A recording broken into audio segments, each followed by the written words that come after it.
여러분 안녕하십니까? 가장 빠른 종합 뉴스큐 시작합니다. 네, 검찰 과거사위원회가 17건에 대한 진상조사를 마치고 내일 1년 6개월에 걸친 활동을 마무리 짓습니다. 오늘은 김학의 전 차관 사건에 대한 최종 조사 결과가 나옵니다. 네, 김학의 사건, 김 전 차관 외에 전직 검찰 간부들에 대한 수사 촉구로 이어질지 관련 내용 잠시 뒤에 전해드립니다. 먼저 오늘의 주요 뉴스입니다.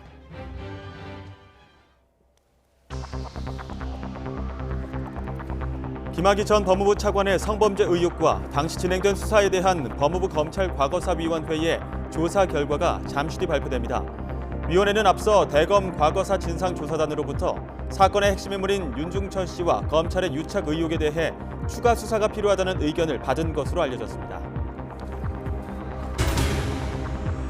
더불어민주당은 한미 정상통화 유출 사건을 국가기밀이 유출된 국기문란으로 규정하고 강효상 의원을 검찰에 고발하기로 했습니다. 자유한국당은 서훈 국정원장과 양정철 민주연구원장의 회동을 선거 공작이라며 맞서고 있습니다. 문재인 대통령은 한미 정상통화 내용 유출 사건에 대해 강한 유감을 표명했습니다. 정상 간의 통화까지 정쟁의 소재로 삼고 국민의 알 권리나 공익 제보라며 비호하는 정당의 행태에 유감을 표한다고 밝혔습니다. 사법행정권 남용으로 기소된 양승태 전 대법원장과 박병대, 고영한 전 대법관이 오늘 열린 첫 재판에서 공소 사실을 전면 부인했습니다. 구속 상태로 재판을 받은 양 전 대법원장은 모든 공소 사실이 소설 같은 이야기라고 주장했습니다. 귀가하는 여성의 뒤를 쫓아가 주거 침입을 시도하는 장면이 CCTV에 잡혔던 30대 남성이 발생 하루 만에 경찰에 붙잡혔습니다. 청와대 청원 게시판에는 남성을 강력히 처벌해달라는 글이 올라왔고 수만 명이 청원에 동참했습니다. 게임과 영화 관련 단체, 대학 등 89개 기관이 세계보건기구의 게임 질병 코드 규정 반대를 위한 공동대책위원회를 출범했습니다. 이들은 게임이 4차 산업혁명을 여는 창인데도 현대판 마녀 사냥의 희생양이 되고 있다고 주장했습니다. 김학의 전 법무부 차관의 성범죄 의혹과 과거 검경 수사에 대한 진상조사 결과가 잠시 뒤에 발표가 됩니다. 대검 과거사 진상조사단은 사건의 핵심 인물인 윤중천 씨와 검찰 인맥 사이의 유착 의혹에 대해서 추가 수사가 필요하다는 의견을 보고한 것으로 알려졌습니다. 보고를 심의한 법무부 검찰 과거사위원회가 어떻게 최종 결론을 정리했는지 주목됩니다. 김학의 사건을 추적해온 취재기자 연결합니다. 조성호 기자. 네, 사회부입니다. 네, 일단 이 검찰 과거사위원회 회의 아직 안 끝났습니까? 네, 지금 과거사위 정례 회의가 열리고 있습니다. 김학의 전 차관의 별장 성범죄 의혹 사건 진상조사 결과에 대한 심의를 마친 뒤 잠시 뒤인 오후 4시 반에 결과를 발표할 예정입니다. 지난해 4월 대검찰청 진상조사단에 이 사건에 대한 본조사를 권고했는데요. 13개월 만에 최종 조사 결과가 나오는 겁니다. 앞서 과거사위는 지난 3월에 김 전 차관의 뇌물수수 혐의와 박근혜 청와대 민정수석실의 수사 외압 혐의에 대한 수사를 권고했고 그러면서 검찰 수사단이 꾸려져 수사에 착수했습니다. 김 전 차관은 윤중천 씨 등에게서 억대 뇌물을 받은 혐의로 윤 씨는 강간치상과 무고 혐의로 구속돼 있습니다. 네, 과거에 처벌을 피해간 인물들이 과거사위 수사 권고 이후에 검찰에 구속됐는데 최종 조사 결과에는 추가로 어떤 내용이 포함될까요? 대검 진상조사단은 과거사위원회에 1000쪽 넘는 분량의 보고서를 제출했습니다. 여기에는 윤중천 씨와 검찰 인맥 사이의 유착 정황을 수사해야 한다는 의견이 담긴 것으로 알려졌습니다. 윤 씨가 수천만 원을 건넸다고 진술한 것으로 알려진 한상대 전 검찰총장과 윤모 전 고검장, 박모 전 차장검사 등에 대한 추가 수사가 필요하다는 내용인 것으로 전해졌습니다. 윤 씨는 한 전 총장에게 여러 차례 골프 접대를 한 것으로 알려졌고 강원도 원주 별장에서는 지난 2005년 한 전 총장이 인천지검에 근무할 때 명함이 나온 것으로 나타났습니다. 조사단은 윤 씨가 연루된 이른바 한방천하 분양 사기 사건에 주목한 것으로 알려졌는데요. 윤 씨의 건설사가 한약재 전문상가 분양 시행을 맡았는데 허위 광고로 분양자들을 끌어모으고 개발비 70억 원을 빼돌렸다며 송사에 휘말렸습니다. 윤 씨가 2011년 당시 서울중앙지검장이던 한 전 총장에게 수사관의 조사가 편파적이니 검사에게 수사받게 해달라는 진정서를 냈는데요. 이후 조사에서 실제로 진정이 받아들여졌고 검찰이 3차례 수사했는데 결론은 모두 무혐의였습니다. 한 전 총장은 윤 씨와의 유착 의혹에 대한 입장을 묻는 취재진에 문자 메시지를 보내 관련 보도를 한 언론사들과 소송을 벌이고 있으니 법정에서 보자며 예민한 반응을 보였습니다.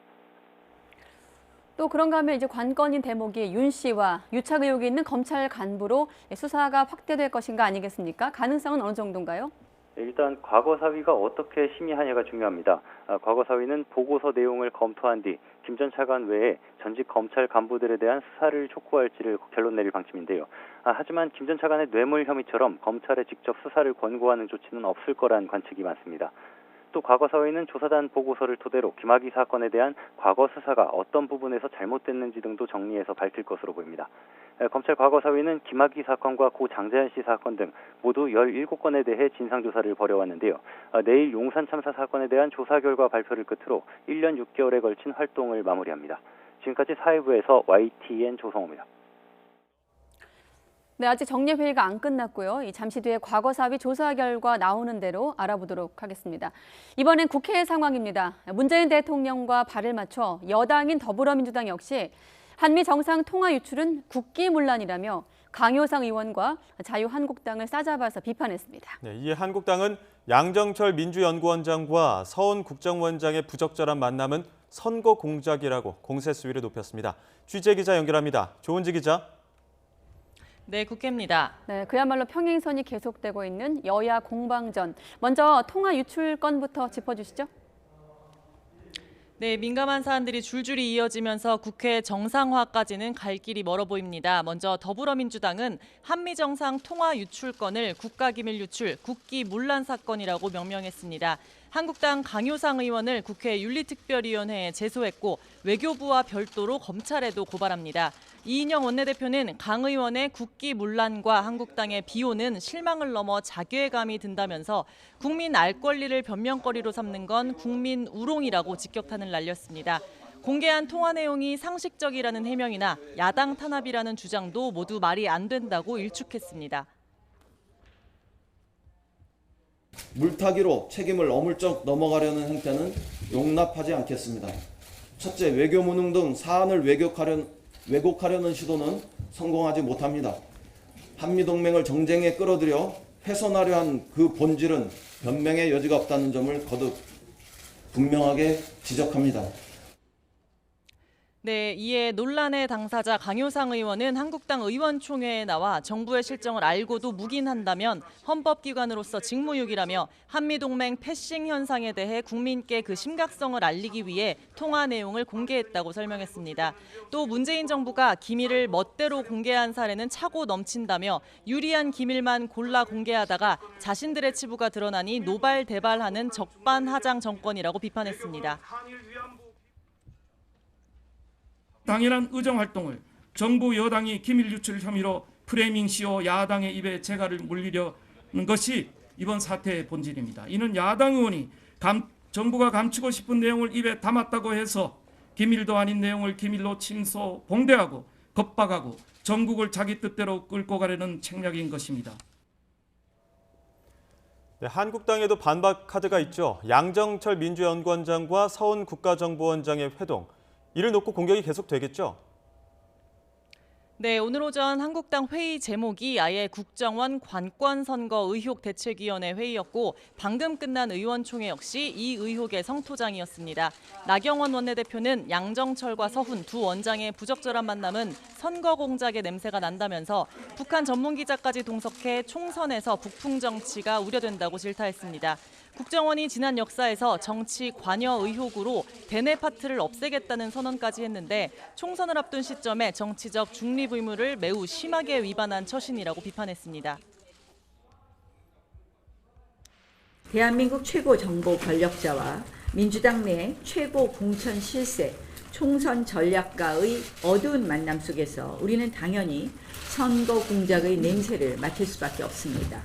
의뢰, 살생부, 뒷조사, 사찰 이런 단어가 떠오릅니다. 네, 이런 역공을 여당은 물타기라고 일축했습니다. 이인영 원내대표는 서훈, 양정철 원장의 사적 만남을 빌미로 황교안 대표의 군대 실언과 강효상 의원의 국가기밀 유출 사건을 물타기하지 말라고 비판했습니다. 양정철 민주연구원장도 기자가 있는데 총선 전략을 짤 수 있겠느냐며 직접 입을 열었습니다. 기자가 있는 자리에서 무슨 총선 얘기가 오갈 수 있겠어요. 있을 수 없는 일이고, 그다음에 또 동석한 언론인이 뭐 그런 얘기가 있었으면 기사 안 썼겠습니까? 그래서 뭐 그런 상식으로 좀 여러분들이 판단해 주셨으면 좋겠습니다. 네, 국회 파행이 장기화하는 가운데 이래저래 여야의 양보 없는 강대강 대치가 이어질 것 같습니다. 지금까지 국회에서 YTN 조은지입니다. 문재인 대통령도 이 통화 유출 사건과 관련해 당사자인 강효상 의원 그리고 자유한국당을 정면으로 비판했습니다. 문 대통령은 정상 간 통화 내용을 유출해 정쟁의 소재로 삼고 비호하는 정당의 행태에 깊은 유감을 표한다고 말했습니다. 취재 기자 연결합니다. 김성호 기자. 네, 청와대입니다. 네, 깊은 유감. 대통령이 상당히 강한 어조로 비판을 했다면서요?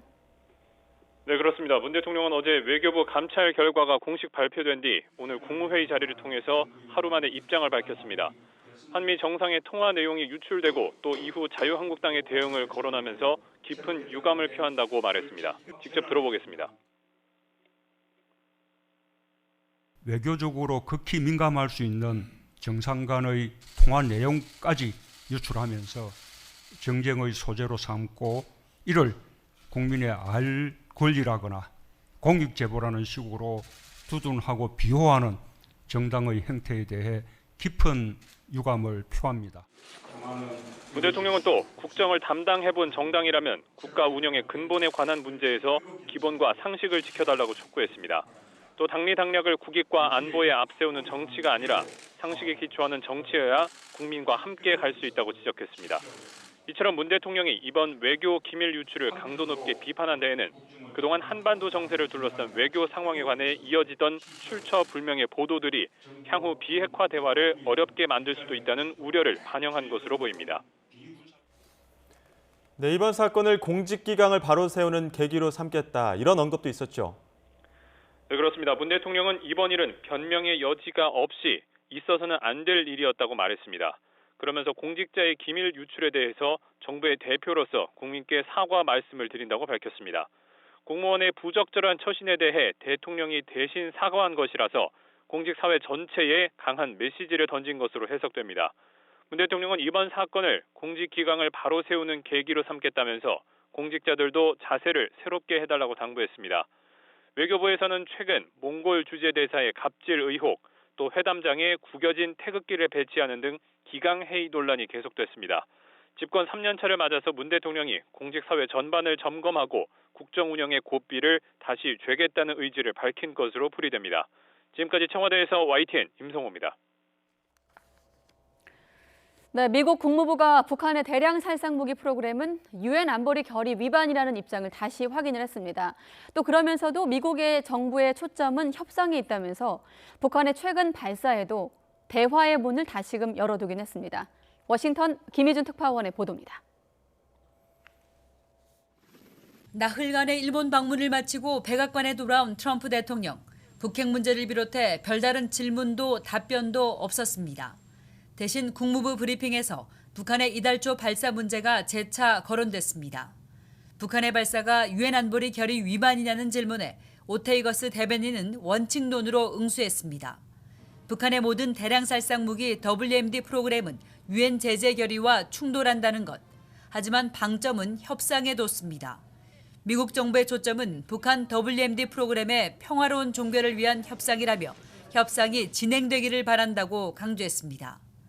북한의 발사 논란에 대해 직접적인 언급은 피하되 비핵화 목표를 재확인하면서 대화의 문을 열어둔 것으로 풀이됩니다. 북한의 발사는 크게 신경 쓸 일이 아니라는 트럼프 대통령과 My people think it could have been a violation, as you know. I view it differently. 탄도미사일 발사로 명백히 결의 위반이라는 강경파 볼턴 보좌관의 입장이 엇갈린 가운데 외교적 관여를 내세운 겁니다. 한편 트럼프 대통령이 방일 행보에서 스스로의 위험을 깎아내렸다는 비판이 제기됐습니다. 동맹 일본의 위협이 될 북한의 미사일 발사 의미를 축소하고 대선 경쟁자 바이든 전 부통령에 대한 북한의 비난에 동조한 것 등을 두고섭니다. 트럼프 대통령이 내년 대선 재선에 시동을 걸며 북한의 유화적인 입장을 이어가면서도 협상에서 양보할 기세는 없어 북한이 얼마나 호응할지 미지수입니다. 워싱턴에서 YTN 김희준입니다.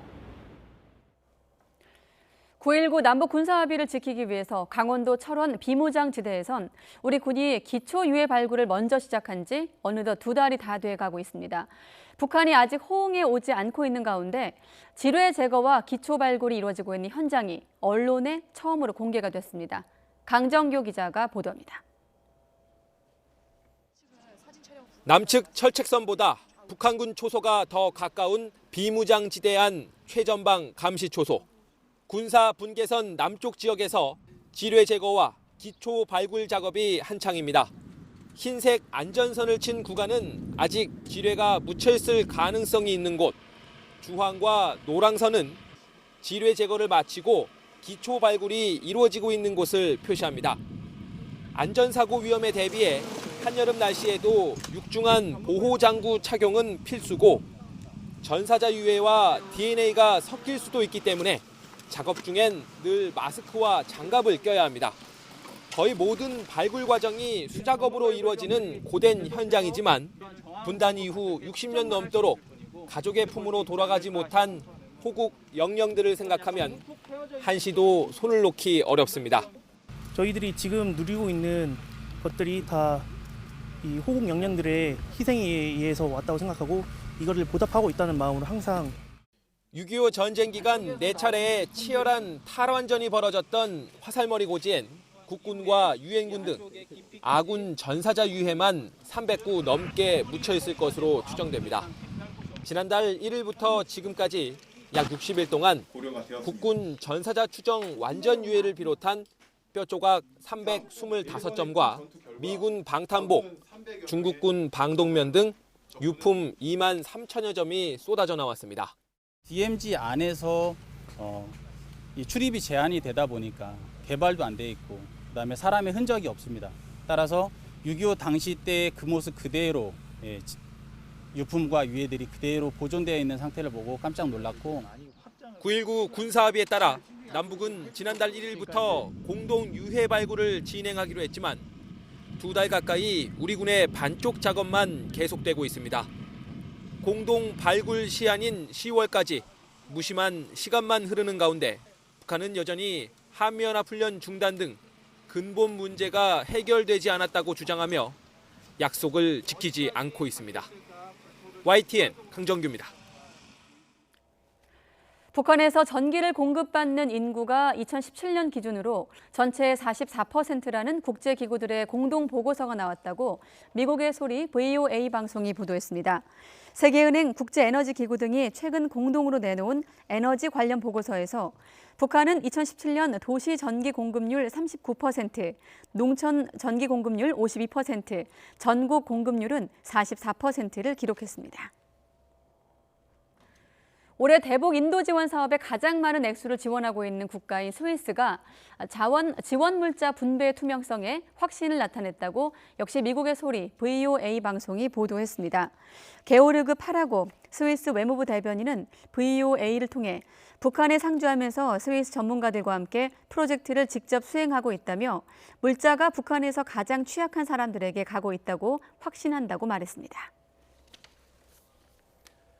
귀가 중인 여성을 뒤따라간 뒤 집안 침입을 시도했던 30대 남성이 경찰에 긴급 체포됐습니다. 서울 관악경찰서는 주거 침입 혐의로 30살 조모 씨를 입건해 조사하고 있습니다. 조 씨는 어제 새벽 6시 20분쯤 서울 신림동의 한 빌라에서 집 안으로 들어가던 여성을 따라 들어가려고 한 혐의를 받습니다. 조 씨는 경찰 조사에서 술에 취해 피해 여성을 뒤쫓아간 건 맞지만 성폭행 의도는 없었다고 주장했습니다. 경찰은 추가 수사를 통해 성폭행 미수 혐의를 적용할지 결정할 예정입니다. 앞서 범행 당시 CCTV 영상이 트위터와 유튜브 등 SNS에 공개되면서 누리꾼들의 공분을 샀습니다. 사법행정권 남용 의혹으로 기소된 양승태 전 대법원장과 박병대, 고영한 전 대법관이 첫 재판에서 공소 사실을 전부 부인했습니다. 서울중앙지방법원은 오늘 오전 10시부터 직권남용 등의 혐의로 기소된 양 전 대법원장 등에 대해 첫 정식 재판을 진행하고 있습니다. 검찰 측이 공소 사실을 낭독한 뒤 이에 대해 발언할 기회를 얻은 양 전 대법원장은 모든 것이 근거가 없고 소설 같은 이야기라며 공소 사실을 전부 부인하고 공소 자체도 부적법하다고 밝혔습니다. 박병대 전 대법관도 구체적인 사실관계와 법리적인 문제 전부에 대해 다투는 취지라고 말했습니다.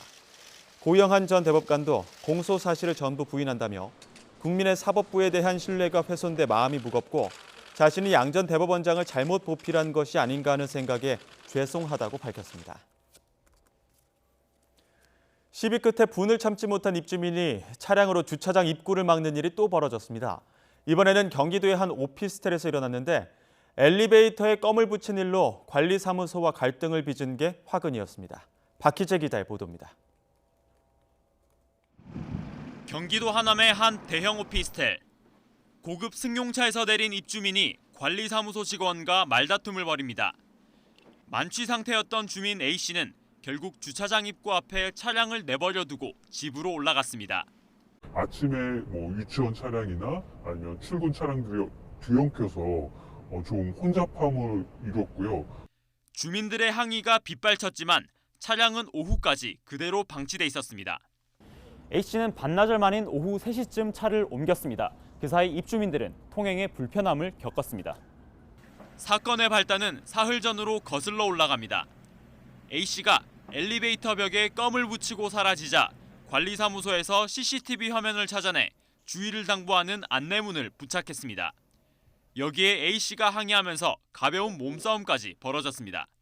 내가 관리비를 내고 있는데 그 안에는 청소비가 포함된 거고 그 청소비에는 너희들이 청소를 당연히 하는 거고 나는 상할 의무가 없고.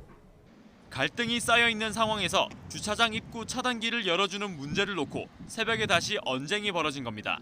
새벽에 저는 그대로 저희 주차장을 들어가려고 하는데 근데 이제 주차장에서 이제 문을 안 열어주고 양측이 폭행 혐의로 맞고소하면서 입주민과 관리사무소의 사소한 시비가 경찰 수사로까지 이어지게 됐습니다.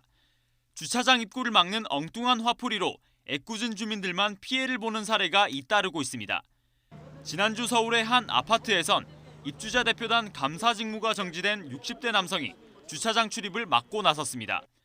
또 지난해 인천에서는 주민이 불법 주차 경고에 불만을 품고 7시간 동안 입구를 봉쇄했다가 결국 징역형을 선고받았습니다. YTN 박희재입니다. 환청을 듣고 동생의 남편을 흉기로 찔러 살해하려 한 30대 여성이 경찰에 붙잡혔습니다. 인천 미추홀경찰서는 34살 A씨를 살인 미수 혐의로 체포해 조사하고 있습니다. A씨는 어제 오전 11시 20분쯤 미추홀구의 한 아파트에서 26살 미국인 제부를 흉기로 찌른 혐의를 받고 있습니다. 쌍둥이 딸에게 시험 문제와 정답을 유출한 혐의로 1심에서 징역 3년 6개월의 실형을 선고받은 숙명여고 전 교무부장이 검찰에 이어 항소했습니다. 숙명여고 전 교무부장 A씨 측은 오늘 서울중앙지방법원 1심 재판부에 항소장을 제출했습니다. 1심 재판부는 업무 방해 혐의로 기소된 A씨에 대해 A씨가 사전에 문제와 정답을 유출하고 딸들이 이 정답을 활용해 성적이 오른 사실이 인정된다며 징역 3년 6개월을 선고했습니다. 조선시대 때 만들어진 보물급 세계지도가 도난당한 지 25년 만에 발견됐습니다. 골동품 업자가 내다 팔기 위해 식당 벽지 뒤에 숨겨놓고 있었는데요. 경찰은 유일하게 남아있던 숭례문 목판도 찾아냈습니다. 송재인 기자의 보도입니다. 경상북도 안동의 한 식당. 경찰 수사관이 벽지를 뜯어내고 빛바랜 종이를 조심스럽게 꺼내듭니다. 25년 전에 도난돼 행방을 할 수 없었던 보물 1008호 만국전도입니다. 제작 시기는 17세기 중반 조선 현종 때로 국내에서 만든 세계지도 가운데 가장 오래된 겁니다. 세계지도 계열 중에서 가장 이른 시기의 것으로 확인이 되고 있고요. 또 그 민간에서 필사된 그리고 당시 조선 지식인들의 세계관을 알 수 있는 골동품업자 A씨는 작물로 거래되던 지도를 사들인 뒤 자신의 식당에 숨겨놨습니다. 집에서는 보물급인 조선 후기의 보서적 100여 점이 쏟아져 나왔습니다. 이번에 그 회수된 전정료를 통해서 남 박두대 선생이 갖고 있었던 사상성에 대해서 조금 더 구체적인 사실을 확인할 수 있는 계기가 된 것 같습니다. 또 다른 업자 B씨는 조선 초기 양녕대군이 직접 쓴 숭례문 목판을 남몰래 보관하고 있었습니다. 지난 2008년 숭례문이 불탄 뒤로 단 하나만 남아있는 숭례문 목판입니다. 목판들은 이렇게 허름한 비닐하우스 창고 안 다른 골동품 사이에 숨겨져 있었습니다. 다시는 못 찾을 줄 알았던 선조의 유산을 품에 안게 된 후손들은 안도의 한숨을 쉬었습니다. 저희 종족으로서 이것이 커다란 조상의 하나의 얼이 되고 있는 것인데 이것을 찾게 됐다고 하는 것은 뭐라고 말을 형용을 할 수가 없는 것이죠. 이거는. 골동품업자들은 공소시효가 끝난 줄 알고 몰래 숨겨왔던 문화재를 팔려다가 덜미를 잡혔습니다. 10년만 지나고 물건을 내놓으면 처벌을 받지 않는 걸로 알고 있는데 물론 절도범 처벌은 할 수 없습니다. 대신 문화재는 숨기고 있는 것 자체만으로도 범죄를 구성하기 때문에 경찰은 다시 찾은 문화재를 원래 주인인 후손들에게 돌려줄 예정입니다. 또 도난 뒤 아직 회수하지 못한 국가지정 문화재 12점은 문화재청과 함께 끝까지 추적한다는 방침입니다. YTN 송재인입니다. 식약처가 어제 최종 조사 결과를 발표하면서 인보사의 안전성이 우려할 정도가 아니라면서 전체 환자에 대해 15년 동안이나 장기 추적 조사를 벌인다고 밝혔습니다. 하지만 이런 당국의 설명과는 달리 인보사에 대한 환자들의 불안감은 커지고 있습니다. 김승재 기자입니다. 인보사의 안전성 문제와 관련해 식약처가 우려할 수준이 아니라고 판단하는 이유는 크게 세 가지입니다. 세포 사멸 시험을 통해 44일 뒤 인보사 세포가 더 이상 생존하지 않아 암 유발 가능성이 적다는 점, 임상시험 대상자를 장기 추적 관찰한 결과 약물 관련 중대 부작용이 없었고 전문가 자문에서도 우려할 수준이 아니라는 결과가 나왔다는 점입니다. 다만 혹시 발생할 수 있는 부작용에 대비해 전체 투여 환자를 특별 관리하고 15년 동안 추적 조사한다고 밝혔습니다. 또 코오롱 생명과학 측에 대해 인보사 투여 환자들이 이상 반응을 보이는지 조사하도록 지시했습니다. 코오롱 생명과학으로 하여금 모든 투여 환자에 대해 병임원을 방문하여 문진케 하고 유전자 검사 등을 통해 이상 반응이 나타나는지 조사하도록 하였습니다. 하지만 환자들은 인보사의 안전성과 효능에 의문을 제기하며 문제 당사자인 코오롱 생명과학 측에게 이러한 조사를 맡기는 것이 타당하지 않다는 주장입니다. 암이 유발할 수 있다는 그거보다도 지금 일단은 내가 지금 다리가 정상적으로 걸어갈 수 있어가지고 좀 정상적인 행동을 할 수 있느냐가 문제예요, 지금요. 식약처는 코오롱 생명과학이 객관적으로 조사하는지 관리 감독을 철저히 하면서 필요하다면 식약처가 직접 나서겠다고 밝혔습니다. 하지만 인보사에 대한 신뢰가 이미 사라진 터라 당국의 대책이 얼마나 환자들에게 다가갈지는 의문입니다. YTN 김승재입니다. 네, 과거사위의 김학의 사건 진상조사 결과 잠시 뒤에 발표될 예정입니다. 네, 13개월간의 조사 끝에 어떤 결론이 나올지 정리해보도록 하겠습니다. 손정혜 변호사 나오셨습니다. 안녕하십니까? 네, 안녕하세요. 자, 별장 성범죄 동영상에서 비롯된 김학의 사건. 간단히 요약을 하면 이제 2013년과 2014년 검찰과 경찰이 이제 수사하는 과정에서 문제가 없었는지 조사를 해왔고요. 일단 김학의 전 차관 같은 경우는 억대 뇌물 받은 혐의로 구속이 된 상황입니다. 지금까지 한번 상황을 좀 요약해 주시죠. 시간은 2013년으로 거슬러 올라갑니다. 차관으로 임명이 이제 박근혜 정권에서 강행을 하게 되고요. 그 과정에서 임명 이후에 이런 원주의 별장에서 성접대가 있었다는 폭로가 이어집니다. 그로부터 6일 만에 차관에서 사퇴하는 결과가 발생하고요. 경찰이 성범죄, 이 성접대 관련된 영상을 확보하고 수사를 개시를 합니다. 네. 하지만 경찰이 출국 금지를 신청하거나 체포영장을 신청해도 검찰에서는 모두 기각이 되는 상황이 발생하고요. 예. 검찰에서는 최종적으로 동영상 속의 여자가 피해자라고 확인할 수 없다라는 이유로 1차로 이제 무혐의 처분에 이르게 됩니다. 그리고 나서 2014년도에 이제 피해 여성이라고 주장하는 사람들이 정식으로 고소장을 접수하고 다시 한번 검찰에서 사건을 살펴보는데 네. 마찬가지로 이제 무혐의 처분에 이르게 되고요. 결국 이 과정에서 수사가 부실했다. 그리고 수사가 은폐됐다라는 여러 가지 의혹과 비판이 제기된 상황에서 2018년 과거사 진상조사위원회에서 다시 한번 검찰이 수사 과정에서 문제가 없었는지 살펴보고자 13개월 동안 이제 조사에 이르게 됐고요. 네. 그 과정에서 1억 6천 상당의 뇌물죄가 적용이 돼서 현재는 구속영장이 발부돼서 구속수사를 받고 있는 상황이라고 보시면 되겠고 네. 윤중천 씨에 대해서는 강간치산 혐의로 지금 구속영장이 발부되어 있고요. 네. 그 또 중간에서 그 출국 금지 조치가 이루어지지 않아서 긴급하게 출국하려다가 또 김학의 전 차관은 네. 실패한 전력도 있는 상황이고요.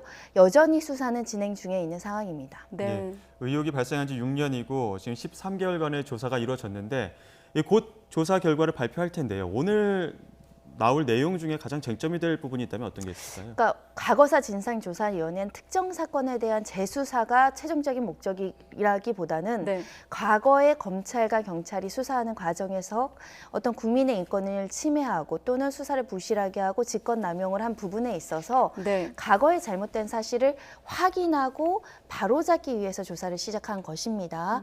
그렇기 때문에 오늘 어떤 수사의 부실이 있었다는 건 당연히 밝혀져야 되는 상황이고요. 그럼 네. 부실 수사라는 것은 너무나 단답형이죠. 상세하게 그 당시 어떤 부실의 문제가 있었고 심지어는 어떤 위법행위가 있었고 직권남용, 직무유기로 볼 만한 범죄 행위들이 있었는지를 차례차례 국민들 앞에 소상하게 밝혀야 될 것이고요. 네. 그에 대한 책임은 어떻게 질 것인지 그리고 이것이 앞으로 재발되지 않기 위해서는 어떤 재발 방지 대책이 나올 것인지 그리고 현재 과거에 부실하게 수사했기 때문에 2013, 14에는 밝혀내지 못했지만 지금은 어떻게 수사가 진행되고 있고 어디까지 처벌할 수 있는지 범죄 혐의에 대해서도 추가로 확인하는 부분이 있다면 수사에 대해서 다시 권고하거나 촉구할 걸로 보입니다. 네, 지금까지 좀 시간적인 순서대로 손 변호사님께서 정리를 해주셨는데 조금 전 발표가 됐다는 속보가 들어왔습니다. 검찰 과거사위원회가 김학의 전 차관의 별장 성범죄 의혹과 과거 수사 과정에 대한 진상조사 결과를 조금 전 발표했습니다. 네, 검경의 부실 수사, 봐주기 수사가 있었다고 결론 내리면서 김 전 차관 말고도 비리에 연루된 것으로 의심되는 전현직 검찰 고위 간부에 대해서도 수사할 필요가 있다고 촉구를 했습니다. 취재기자 연결해서 알아보도록 하겠습니다. 조성호 기자. 네, 사회부입니다. 자, 김학의 사건 진상조사 결과 어떻게 나왔습니까? 네, 방금 나온 내용 정리해드리겠습니다. 검찰 과거사위원회가 지금 김학의 사건에 대한 대검찰청 진상조사단 보고를 토대로 최종 심의한 결과를 언론에 브리핑을 하고 있습니다. 지난해 4월 본조사 대상으로 지정한 지 13개월 만에 최종 조사 결과를 발표하는 겁니다. 과거 검경 수사가 부실했고 봐주기 수사를 한 정황이 확인됐다고 결론 내렸습니다. 지난 2013년 경찰이 김학의 전 법무부 차관과 윤중천 씨를 성범죄 혐의로만 검찰에 송치했는데 검찰은 두 사람 사이에 오간 뇌물이나 부패 관련 혐의도 수사했어야 했지만 하지 않았다는 겁니다. 성폭력 피해를 주장하는 여성들의 진술, 그리고 김 전 차관의 차명 전화번호, 압수된 윤 씨의 다이어리에 담긴 김 전 차관 관련 내용 등을 확인하고도 계좌 추적이나 압수수색 같은 강제 수사를 하지 않았다고 지적했습니다. 뇌물 혐의를 송치하지 않은 경찰의 수사 왜곡도 검찰 1차 수사팀이 쉽게 김 전 차관과 윤 씨를 봐줄 수 있는 상황을 초래했다고 밝혔습니다. 성범죄 혐의와 관련해서도 피해 진술의 신빙성을 부정하는 데만 주력한 잘못이 있다고 밝혔습니다.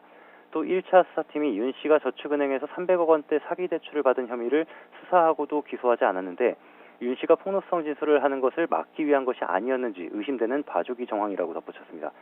부실 수사의 원인은 청와대의 외압이 의심된다고 주장했습니다. 검찰과 경찰 수사에 함께 영향력을 미칠 수 있는 곳은 현실적으로 청와대 말고는 상정하기 어렵다는 겁니다. 과거사위는 이와 관련해 지난 3월 말 김 전 차관의 뇌물 혐의와 함께 곽상도 당시 청와대 민정수석 등을 수사 외압 관련 혐의로 검찰에 수사를 권고했는데요.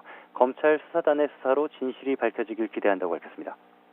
자, 그러니까 과거에 검경 수사가 부실했고 또 봐주기 수사를 한 정황이 확인됐다. 이런 결론이 나왔다는 얘기인데 혹시 네. 검찰이 추가로 수사에 나서야 한다고 권고한 내용도 있습니까? 김 전 차관 뇌물 혐의처럼 검찰에 직접 수사를 권고하진 않았습니다. 다만 수사 필요성을 당부하는 것은 있습니다.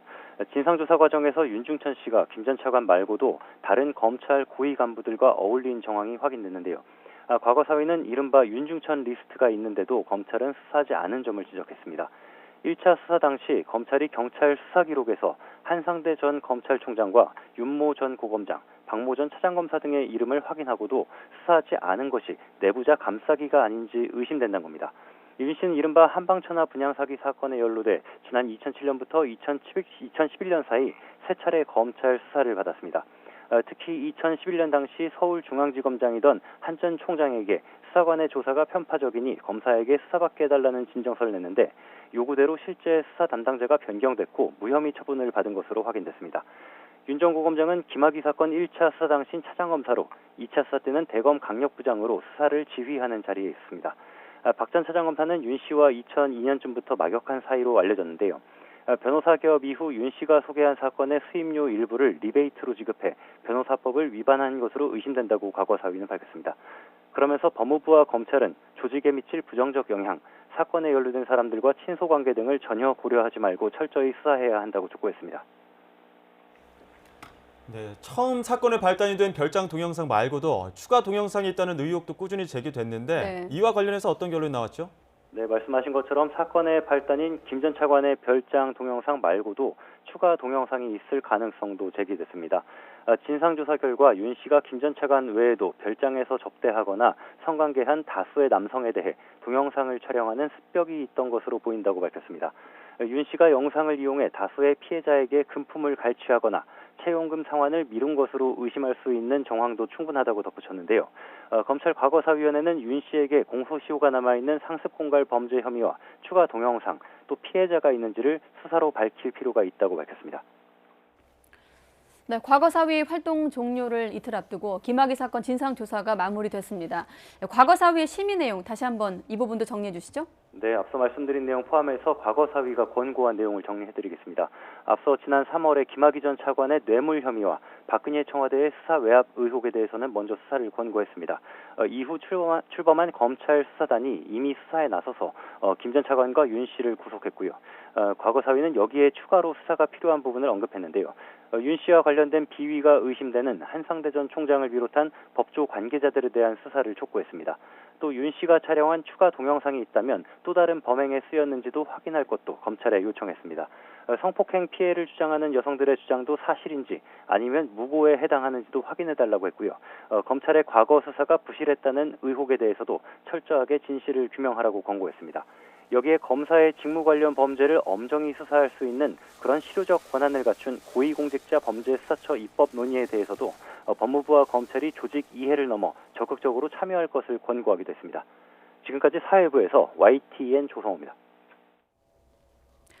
네, 지금 조성호 기자가 속보를 중심으로 쭉 나열을 해줬는데 일단 두 가지 부분이 눈에 띕니다. 검경, 김학의 사건에 대해서 부실, 봐주기 수사가 이제 확인이 됐다, 결론이 나왔고요. 또 김학의 전 차관 말고도 비리 연루된 것으로 의심이 되는 전현직 검찰 간부에 대해서도 수사할 필요가 있다고 촉구했거든요. 어떤 점이 좀 눈에 띄십니까? 이 사건은 김학의 윤중천 사건으로 끝난다는 게 아니라는 것이 지금 조사단에서 명확하게 하고 있는 것인데요. 네. 말하자면 이런 표현을 썼습니다. 윤중천 리스트라고 볼만한 정도의 그 전현직 검찰 고위 관계자들이 연루가 되어 있고 다수의 네. 법조인들이 이 부정부패 비리에 연결되어 있다라는 겁니다. 그렇기 때문에 이 조직적인 유착 비호 세력에 대해서도 추가로 조사를 해야 된다는 것이고요. 네. 그 추가로 조사하는 부분은 만약에 전현직 검사의 직무에 있어서 의도적으로 수사를 은폐하거나 봐주기를 했다고 한다면 직무유기 직권남용죄가 적용될 수 있는 것이고요. 현재는 전직은 검사지만 현직 변호사는 심지어 나와서 변호사로 활동하면서 리베이트를 준 정황까지 지금 수사단에서 이야기하고 있는 상황이면 네. 이거는 변호사법 위반입니다. 공소시효들이 다 남아있는 행동들이라고 한다면 추가적으로 수사가 불가피하다라고 보시면 될 것 같고요.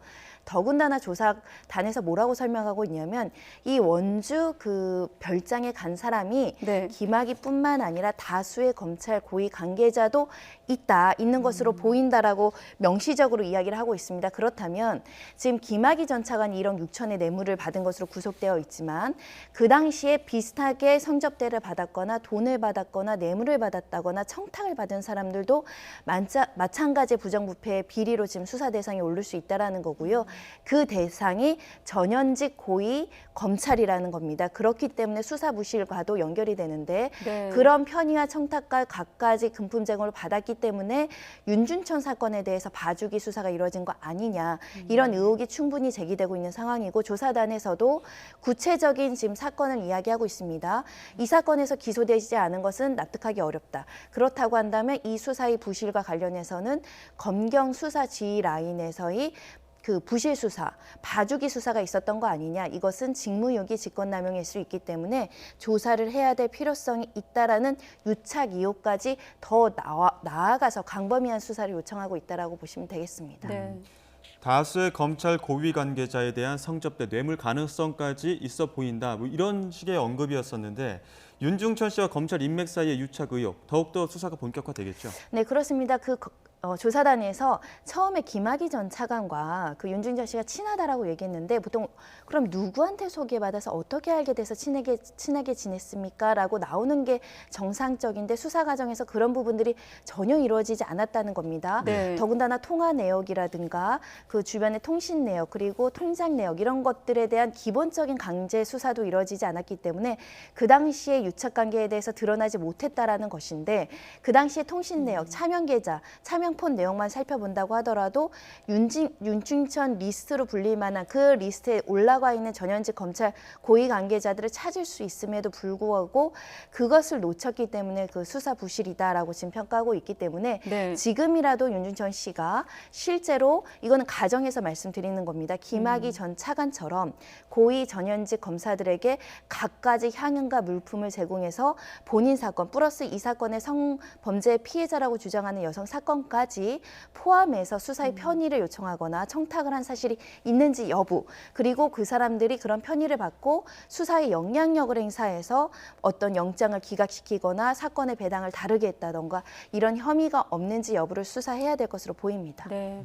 또 한 가지는 윤 씨가 김 전 차관 외에도 별장에서 접대를 한다든지 또 성관계한 다수의 남성에 대해서 동영상을 촬영하는 습벽이 있던 것으로 보인다. 이런 설명도 있었거든요. 네, 습벽이 있기 때문에 다수의 더군다나 돈을 주고 다시 회수한 정황까지 있다라고 이야기를 하고 있고요. 네. 더군다나 그 동영상을 촬영한다는 건 우리가 그 카메라 등 이용 촬영죄로 해서 성범죄로 다시 처벌할 수 있는 부분입니다. 그럼에도 불구하고 윤중천 씨가 그 피해 여성들에게 이걸 가지고 협박을 해서 공갈을 해서 금전적인 이득을 취득했고 그에 대한 피해자만 5명으로 조사단은 확인을 하고 있습니다.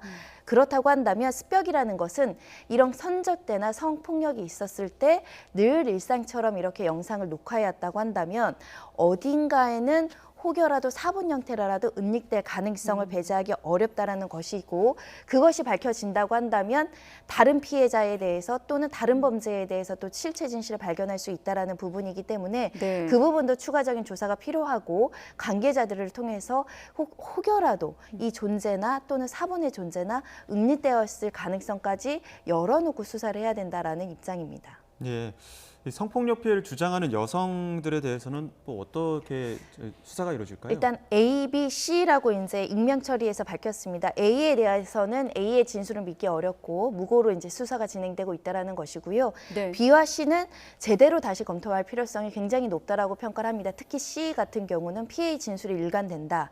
그런데 과거 검찰 내용을 보면 피해자 진술이 믿을 만한 것인가는 따져볼 필요가 있지만 무고 여부를 확인하자는 객관적 얘기죠? 정황들이 있음에도 불구하고 또는 반대 증거가 있음에도 불구하고 피해 진술의 그 탄핵, 진술의 신빙성만 탄핵하기 위해서 중점적으로 조사를 했고 그러기 때문에 피해자의 어떤 인권 보호는 부실했을 뿐만 아니라 지금 우리 사회에서 이야기하고 있는 성인지 감수성을 전혀 고려하지 않은 수사였다.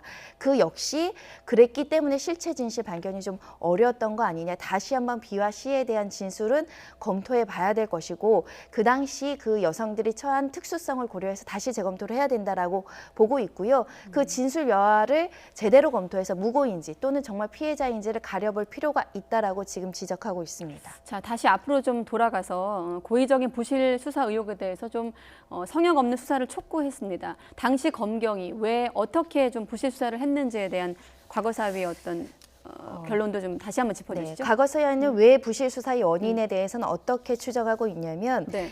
정권의 핵심 관계자들과 그에 대한 철저한 수사도 필요할 뿐만 아니라 이를 계기로 유착 관계를 단절시켜야 된다. 이런 이야기라는 것은 뭐냐면 네. 이 부실 수사의 원인까지 지적을 하고 있다는 것입니다. 그 당시에 정치 권력에 의해서 부실 수사에 대한 외압이 있었을 개연성 그리고 그와 관련해서 정치 권력과 검찰 권력 그리고 이 민간의 사업자들과의 유착 관계까지 연결되어 있을 가능성이 있다라는 부분이고요. 예. 이 부실 수사와 관련해서는 첫 번째로는 이 고소를 여성들이 했지만 2번이 무혐의가 났다고 하지 않았습니까? 네. 배당과 관련해서도 처음에 무혐의 처분한 사람에게 또다시 배당을 했던 문제도 있습니다. 예. 보통은 그런 그렇게 배당이 이루어지지 않습니다. 같은 사람에게 2번이나 같은 사건을 배당하지 않는다는 것이고요. 네. 더군다나 그 피해 여성을 확인할 수 없다는 취지로 무혐의한 것도 굉장히 납득이 되지 않는다는 점이고요.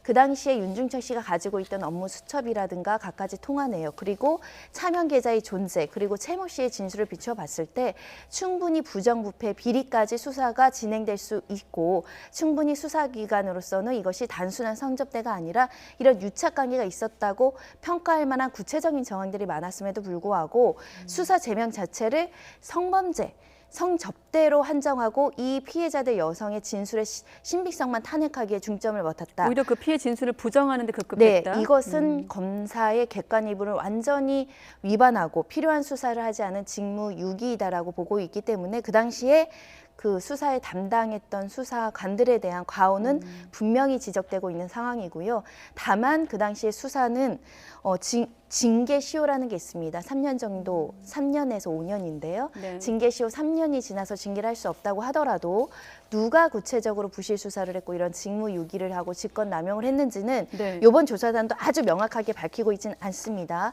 징계시효야 공소시효가 좀 지난 부분이 있기 때문일 수도 있겠지만 조금 더 이 과오에 대해서 이 수사단의 어떤 발표를 보고 검찰 차원에서 조금 더 반성하고 사과하는 모습이 있어야 되지 않을까 생각이 듭니다. 예.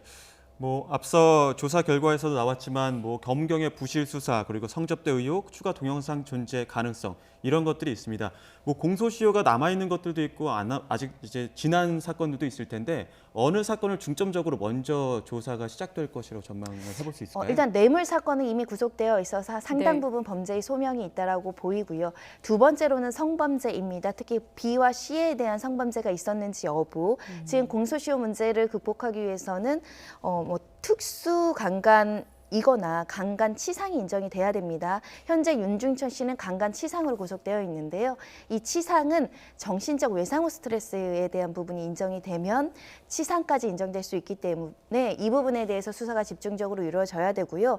이제 새롭게 권고가 되고 있는 김학의 전 차관이 아닌 또 다른 고위 검찰 관계자들과의 유착관계가 새롭게 드러난다고 한다면 네. 또 다른 뇌물, 또 다른 성접대, 또 다른 성범죄까지 연결될 수 있지 않을까 생각이 들고요. 윤중천과 관련해서도 윤중천 개인에 대한 범죄 수사가 여러 번 있었는데 네. 무혐의로 나오거나 굉장히 약하게 처벌된 경위가 있었거든요. 예. 그것도 지금 조목조목 이게 왜 납득이 되지 않는다는 점을 조사단이 설명하고 있는데 그 당시에 수사했던 사람들에 대한 조사도 불가피하다.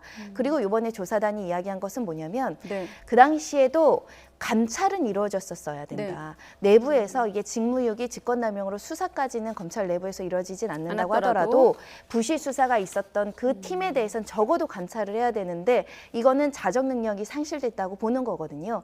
그런 부실 수사가 있었는데 감찰조차 이루어지지 않은 부분에 있어서는 국민들이 납득하기 어렵기 때문에 이 부분에 대한 과오 지적도 이번에 따랐습니다. 네, 같이 연결되는 내용이겠습니다만 김 전 차관의 어떤 뇌물 혐의처럼 검찰에 직접 수사를 권고하진 않았지만 수사 필요성을 당부한 대목들이 몇 가지 있거든요. 조금 더 설명을 해주시죠. 네, 이번에 이야기한 것으로는 이것은 전형적인 부정부패 비리 사건이고 그 와중에 이게 실체 진실에 대해서 검찰이 철저하게 밝힐 수 있었음에도 불구하고 검찰이 부실 수사와 직무유기로 진실이 가려졌고 뒤늦게라도 진실을 찾고자 했으나 여러 가지 좀 한계가 있었다. 네. 다만 이것이 개인과 김학의 전 차관만의 문제는 아니고 그동안 고질적으로 문제됐던 그 당시에 검찰의 스폰서 문화, 그리고 정경유착의 문화, 그리고 정치 권력의 수사의 개입 문제, 그리고 자본의 권력과 이 접대의 문화, 이런 것까지 연결되어 있는 총체적인 부정부패 비리 사건이라고 규정을 하고 있고 그 네. 과정에서 많은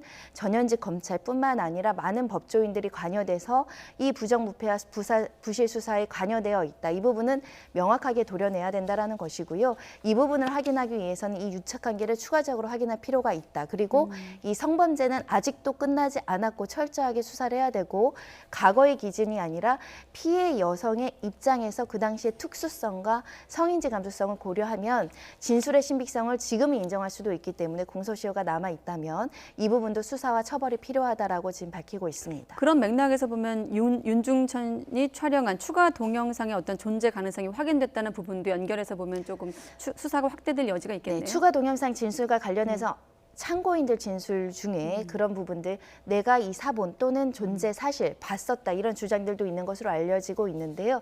습벽처럼 이것을 찍었다라고 하고 그것을 이용해서 오히려 네. 공갈의 범죄로 활용했다라고 한다면 추가 피해자의 존재는 더 있을 개연성도 있고요. 그 어딘가에는 또 다른 또 피의자가 발견될 수 있는 단서가 있을 수 있기 때문에 추가 동영상은 철저하게 확보를 해야 될 것으로 보입니다. 예, 앞서 저희 기자가 전화 연결을 통해서도 얘기했지만 청와대, 박근혜 정부 당시 청와대 수사 외압 의혹도 어느 정도의 가능성이 있다. 수사를 권고했습니다. 이 내용도 조금 정리를 해본다면. 수사 권고 이후에 이제 수사가 진행되고 있고 많은 네. 경찰 관계자들이 진술 조사를 통해서 그 당시에 외압이 있었고 그 당시에 인사 조치는 굉장히 부당했고 합리적인 근거가 없었다라는 진술까지 지금 확보되어 있습니다. 그 당시에 곽상도 지금 의원이죠. 그리고 이중희 그 비서관과 연결돼서 청와대의 권력 그리고 이 정치 권력에 있어서 외압이 있었는지 여부도 수사의 대상이 돼야 되고 조사 과정 중에 있지만 이 부분과 관련해서 진실이 밝혀진다고 하더라도 결국은 명확하게 법적 처벌이 이루어지는 것이 또 정의를 확립하는 길입니다. 네. 자, 손정혜 변호사와 함께 오늘 과거사위 최종 심의 결과 발표한 내용을 정리를 하고 있습니다. 지난해 4월 김 전 차관 사건이 본 조사 대상으로 지정된 지 13개월 만이죠? 네. 예, 그렇습니다. 대검찰청에서 조사단이 진상조사를 했고 네. 그리고 법무부 진상조사단의 네. 권고 수사를 자, 하자. 박서원 앵커 잠깐만요. 이번에 그러면 정한중 과거사위원장 대행의 발표 내용으로 다시 한번 오늘 발표 내용 들어보고 다시 정리를 해보도록 하겠습니다. 교류한 윤중천과 교류한 검찰 관계자들 중 윤중천으로부터 금품을 수수하거나 접대를 받고 부정처사로 나아간 정황이 확인된 경우가 있었습니다. 그럼에도 불구하고 이 부분에 대한 수사가 이루어지지 않았다는 것이 당시 수사의 문제점입니다. 이에 위원회는 심의 결과 검찰 내 스폰서 문화의 실체와 그 폐해 등을 파악하고 단절시킬 수 있는 매우 중요한 사안이다라고 평가를 하고 있습니다. 따라서 철저한 수사를 통해서 진상을 밝혀야 할 것이다라고 결론을 내렸습니다.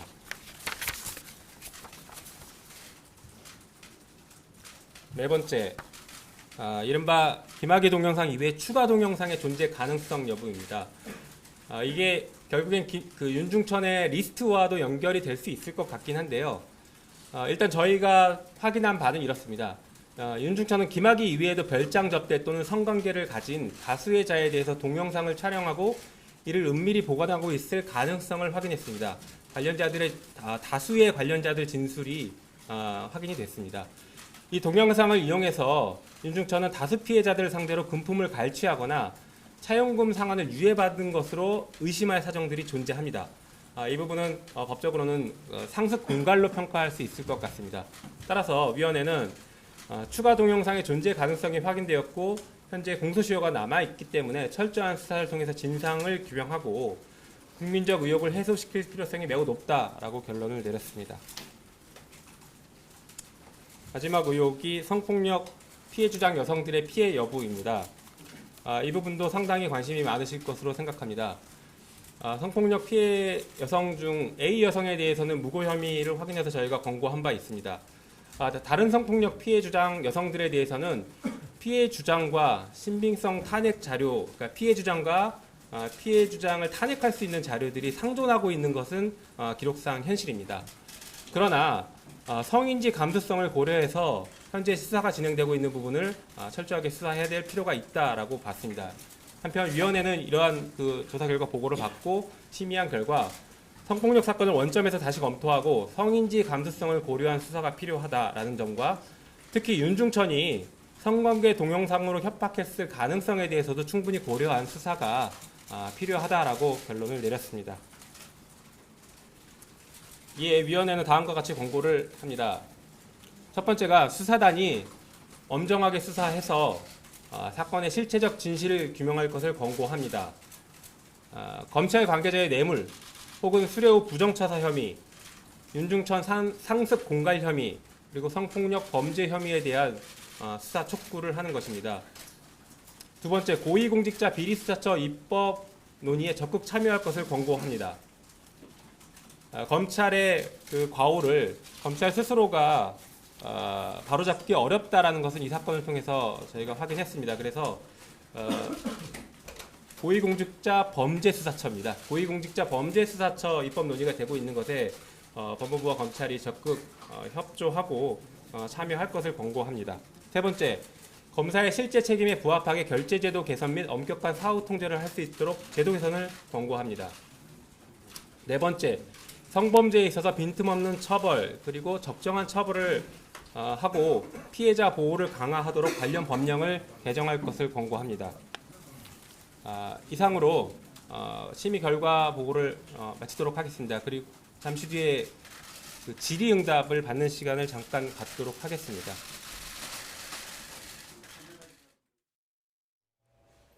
네. 이번 발표는 정한중 위원장 대행이 아니라 김용민 법무부 검찰 과거사위원회 위원이 발표를 했습니다. 어떻습니까? 우리가 앞서 했던 얘기의 또 연장이긴 합니다만 한 번 더 발표 내용으로 확인을 했고요. 법무부와 검찰, 이 공수처 논의 참여를 권고를 또 했거든요. 이 부분에 대한 좀 얘기를 해봐야 될 것 같아요. 그러니까 이번 사건에서도 명확히 드러나다시피 피의자가 김학의 전 차관, 검찰 출신이 피의자가 됐을 때는 이렇게 부실 수사 의혹이 끊임없이 제기되고 실제로 확인해봤더니 명확한 직무유기, 부실 수사가 있었다라는 것이 이번에 확인이 됐죠. 그렇기 때문에 특히 수사기관이 피의자, 수사의 대상이 됐을 때는 명확하고 객관적인 지위에서 수사기관이 철저하게 실체 진실을 발견하기보다는 봐주기에 급급해서 오히려 실체가 왜곡되고 피해자들의 권리가 침해되는 결과가 초래되기 때문에 객관적인 공수처라고 지금 명확하게 이야기를 하고 있습니다. 고위공직자 비리 수사처를 통해서라도 이것은 외부의 객관적인 지위에 있는 수사기관이 명확하게 수사를 해야 된다는 점을 명확하게 지금 지목을 하고 있고요. 그것은 결국은 그동안의 수사가 있었을 때 어느 하나 제대로 된 수사가 이루어지지 않는다라는 국민적인 불신과 연결되어 있다고 생각합니다. 제도 개선에 대한 목소리를 내고 있다고 보시면 될 것 같고요.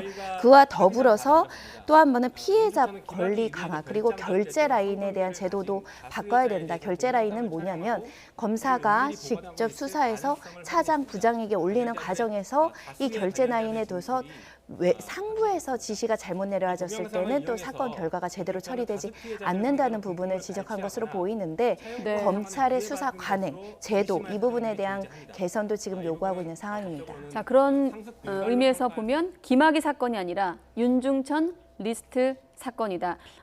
성폭행 문제에서 끝날 것이 아니라 수많은 검찰 관계자들이 등장하기 때문이다. 이 대목도 좀 눈에 띄어요. 이거는 경찰 수사 기록에 그 당시의 수사 내용에도 특별한 사람까지 다 거론이 됐다라는 겁니다. 뭐 윤모 씨, 박모 씨, 한모 씨라고 하고요. 이 사람들이 모두 전현직 검찰의 고위 관계자들이라고 하는데 이 사람들이 전형적으로 김학의와 윤중천 관계 같이 윤중천과 어울려 다니면서 접대와 교류를 통해서 갖가지 금품이나 여러 가지 이제 편의를 제공을 받았을 개연성을 지금 주장하고 있는 것이고요. 심지어는 이 별장에 김학의만 드나들었다고 보이지 않는다라고까지 표현을 했습니다.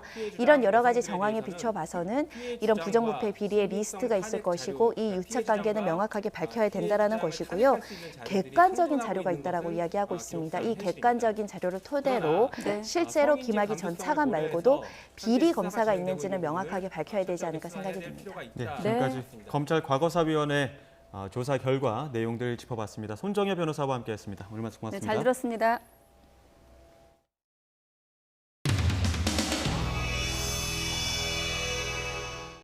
학교 안 재단 이사장실 부근 특별 교실입니다. 일반 가정집과 다름없었습니다. 학교 교실이 개인 용도로 쓰였을 가능성이 큽니다. 수사 결과 예상할 수 있는 비리란 비리는 다 있습니다. 지금 현직 교사님들도 계시거든요. 그러니까 세게 말씀드리기가 좀 굉장히 어려워요. 그래서 저도 지금 오늘 어느 정도 수준에서 말씀드려야겠지.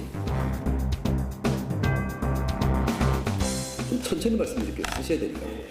2009년부터 19년까지 학교 물품대금, 구입대금을 과다 계산하거나 허위 공사계약 등의 방법을 통해서 매월 완산중학교로부터 500만 원씩 총 5억 원, 그다음에 완산여자고등학교로부터 매월 800만 원씩 총 7억 원 상당을 횡령했습니다. 근무하지 않은 교직원을 마치 금방 것처럼 분류해서 8천만 원 횡령. 급식비에서도 설립자가 자신이 필요한 식자재를 구입하는 것으로 한 1,000만 원 정도. 공사비를 과다 계상하는 방법으로 25억 원을 횡령. 교감, 교장 승진과 관련해서 1인당 2천만 원씩 총 1억 2천만 원을 수수. 그리고 기간제 교사 채용이나 그 기간 연장과 관련해서 총 700만 원을 수수했습니다. 정교사 채용과 관련해서 최저 6천만 원부터 1억 원까지 학교에 태양광이 있다며 그거를 이 횡령한 돈으로 설립을 하고 설립 사업주는 재단 이사장의 아들, 현 재단 이사장이에요. 그리고 거기서 매달 수익은 자기가 먹는 거예요. 특히 이제 이 부분이 저희가 굉장히 마음이 아팠던 부분인데 기초생활수급자나 사회경제적 취약계층 학생들을 위한 국가에서 지급하는 교육복지비 중에서도 허위 강사료를 가장하거나 물품 구입 대금을 과다 계산하는 방법으로 5천만 원 정도를 횡령을 했습니다. 이 가족들은 전부 다 외제차 탑시다. 설립자, 그 딸 다 외제차야. 좀 궁금증 생기는 거 없어요? 이런 것들이 왜 통제가 안 됐을까? 재단 이사의 상당수가 재단 이사장의 친인척, 친구, 이 학교 교장들이에요. 근데 이 학교 교장들은 뭐다? 돈 주고 교장 요구한 거잖아. 다 짜고 치더라도 예. 외부 정기적이라든 감사나 이런 데서 노출이 안 됐습니다. 저도 좀 의아해요. 왜 이게 노출이 안 됐던가. 이 부분에 대해서는 수사기관도 자유롭지 못하고 교육청이나 시민단체, 이 기자분들도 자유스럽지 못하죠. 다 똑같습니다. 우리 사회 전체적인 시스템이 붕괴된 거죠. 물러나서도 정권을 휘두를 수 있다는 그 제도적 장치가 굉장히 황당하죠. 사실은. 내가 너무 긴장을 놓고 자꾸 저걸 하고 있다면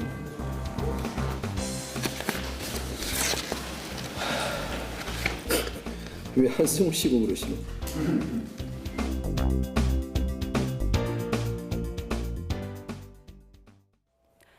미 재무부가 발표한 환율 보고서에서 우리나라는 기존의 환율 관찰 대상국의 지위를 유지했습니다. 네, 하지만 미 재무부는 외환 정책 투명성 확보를 위한 우리나라의 노력을 높게 평가한다면서 현 상황을 유지할 경우 하반기에 우리나라를 관찰 대상국에서 제외할 것이라고 밝혔습니다. 박희천 기자가 보도합니다. 미 재무부가 올해 상반기 환율 보고서를 발표했습니다. 우리나라와 중국, 일본 등 9개 나라가 환율 관찰 대상국으로 지정됐습니다. 관찰 대상국은 실제 제재가 가해지는 환율 조작국의 전 단계입니다. 관찰 대상국 지정 기준은 모두 3가지. 대미 무역 흑자 200억 달러 초과, 국내 총생산 GDP 대비 2% 초과하는 경상수지 흑자, 그리고 GDP의 2%를 초과하는 달러 매수 개입 등입니다. 이 가운데 2개를 충족하면 관찰 대상국이 됩니다. 우리나라는 3가지 기준 중 GDP 대비 경상수지 흑자 2% 초과에만 해당돼 3년 만에 환율 관찰 대상국에서 빠질 것으로 기대됐지만 남게 됐습니다. 미 재무부는 하반기 보고서 발표 시점에 현 상황을 유지하면 한국을 관찰 대상국에서 제외할 것이라고 밝혔습니다. 그러면서 지난 3월 말 한국이 외환시장 개입 내역을 공개한 것과 관련해 외환정책 투명성 확보를 위한 한국의 노력을 긍정적으로 평가한다고 덧붙였습니다. 미국과 극심한 무역 갈등을 겪으며 환율 조작국 지정 가능성이 거론됐던 중국은 관찰 대상국 지위를 유지해 한숨을 돌렸습니다. 스티븐 무누신 미 재무장관은 중국의 환율 문제와 관련해 강화된 관여 조치를 지속할 것이라면서 앞으로도 면밀히 주시하며 대응하겠다고 밝혔습니다. YTN 박기천입니다.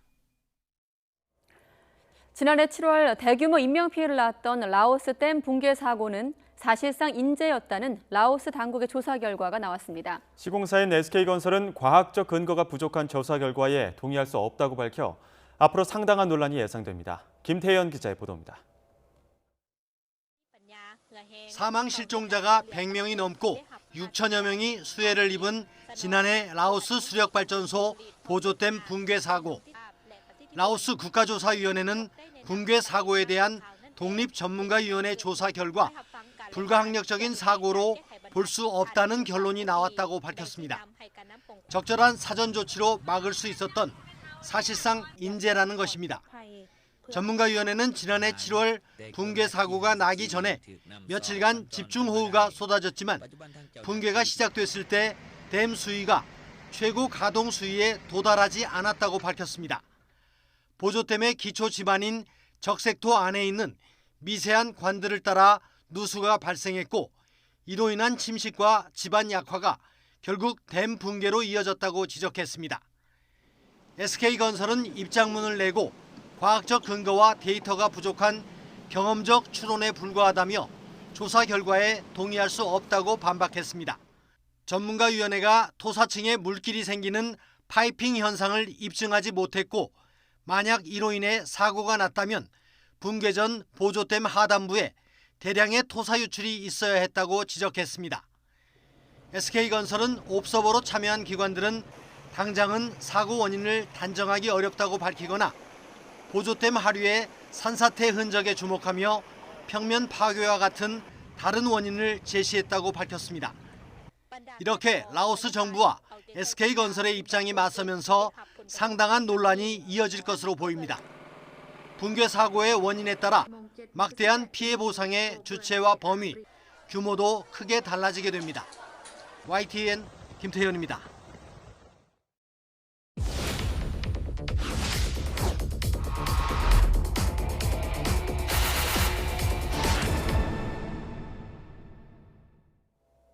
네, 게임 중독이 질병으로 분류가 된다. 여러분은 어떻게 보십니까? 아이들의 문화생활 박탈이다. 게임 중독의 과학적 근거가 부족하다. 최근 질병 코드 지정 문제를 놓고 정신의학계와 게임업계 사이에서 벌어지고 있는 논란을 팩트 체크해봤습니다. 고한석 기자입니다.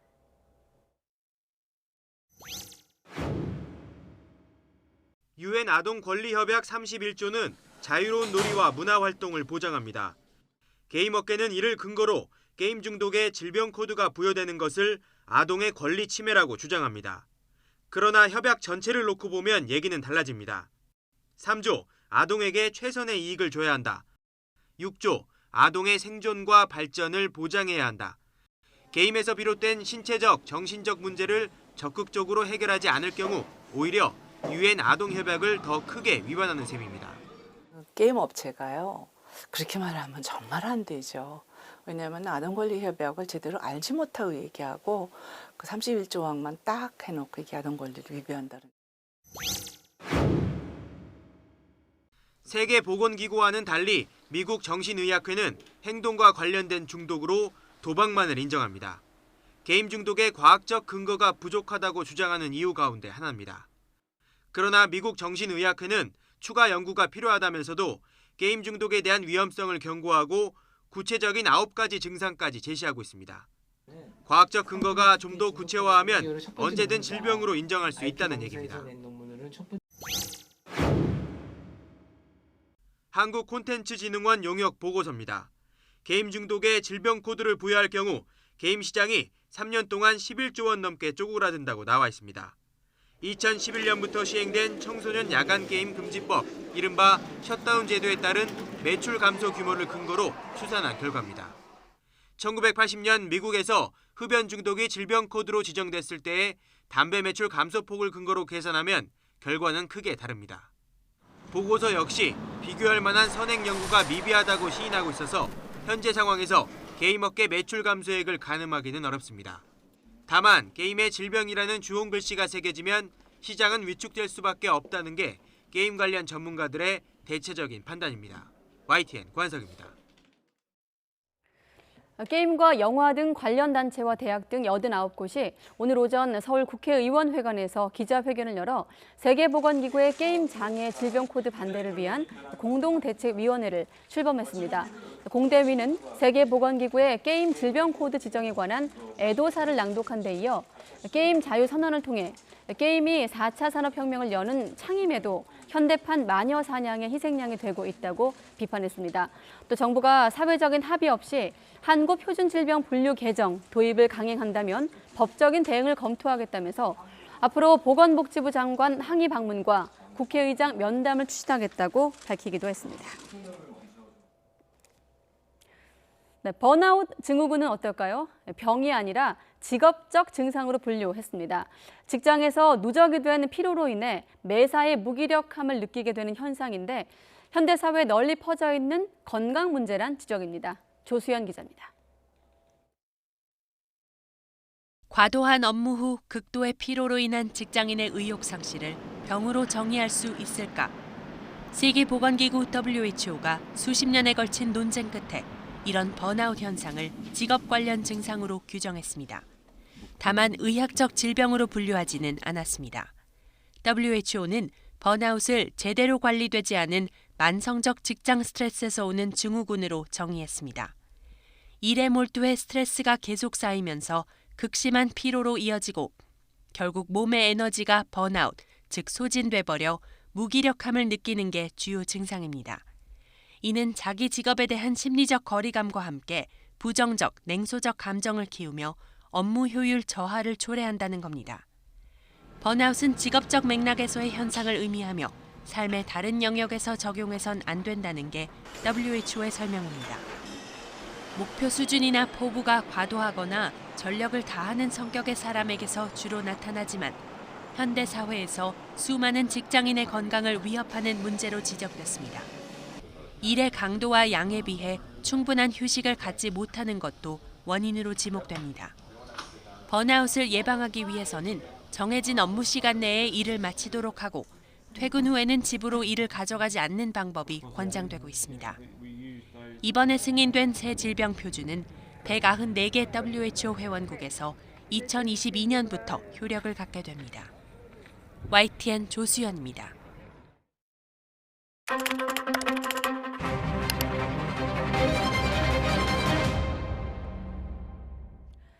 네, 게임 중독을 계기로 주목을 받고 있는 질병 코드 지정 문제. 뉴스 TMI에선 오늘 WHO의 국제 질병 표준 분류 기준 알아보도록 하겠습니다. 박상원 앵커, 네, 줄여서 ICD 이렇게 부르던데 자세하게 좀 정리해 주시죠. 네, 국제 질병 표준 분류 기준 ICD는 세계 각국의 질병 분류의 가이드 역할을 합니다. 병원, 지역, 환경, 국가 간 건강 정보를 비교하고 세계 각국의 보건 데이터를 모아 분석하는 등 전 세계 건강 동향과 통계를 파악하기 위한 기반이 되죠. WHO는 1948년부터 질병률을 통합한 국제질병 표준 분류 기준 ICD를 발간하기 시작했습니다. 이후 시간이 지남에 따라 건강과 의학의 발전을 반영하기 위해 시리즈로 개정하고 출간했는데요. 1990년 10차 ICD 출판 이후 사망, 건강 위협의 주요 원인이 되는 새로운 현상들이 질병 분류 기준에 빠져 있는 점을 고려해 개정 논의를 시작했고 지난해 11차 ICD 최종안을 만들었습니다. 그리고 현지 시각 25일 스위스 제네바에서 열린 세계보건총회에서 이 최종안이 승인됐습니다. 이번 개정판에는 건강을 위협하는 요인들을 더욱 세분화했는데요. 논란이 되고 있는 게임 중독을 비롯해 음란물을 과도하게 집착하는 증상도 중독, 질병으로 분류했습니다. 또 물건을 버리지 못하고 지나치게 모아두는 강박 증상, 수감 상태에서 일어나는 문제, 번개에 의한 부상과 사망, 그리고 사회복지 혜택을 받지 못하는 상황도 질병 코드를 부여했죠. 질병 코드가 부여되면 각국 보건당국은 질병 관련 보건 통계를 작성해 발표하게 되고 질병 예방과 치료를 위해 예산을 배정할 수 있습니다. 이번 11차 ICD는 원칙적으로 194개 WHO 회원국에서 2022년부터 적용됩니다. 우리나라는 통계청이 관계부처 합의를 통해 5년마다 개정하는 한국표준질병 사인 분류 KCD에 이를 반영할 수 있는데요. 시기는 2025년 이후가 될 전망입니다.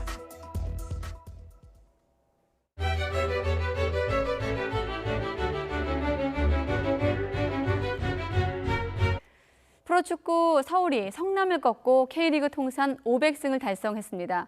서울은 후반 들어 박동진과 오스마르, 페시차가 연달아 골을 터뜨리며 성남을 3대1로 따돌렸습니다.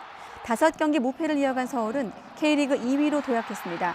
페시치는 시즌 7호 골로 전북의 김신욱과 득점 공동선두에 올랐습니다. 인천은 제주를 2대1로 따돌리고 12경기 만에 승리를 추가했으며 유상철 감독 부임 이후 3경기 만에 첫 승리를 거뒀습니다.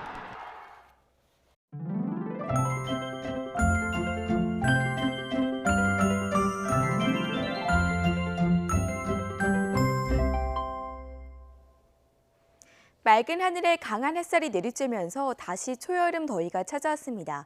내일도 일찍 찾아온 더위는 계속되겠습니다. 내일 서울의 낮 기온은 25도로 오늘보다는 구름이 다소 끼면서 조금 낮겠지만 여전히 덥겠고요.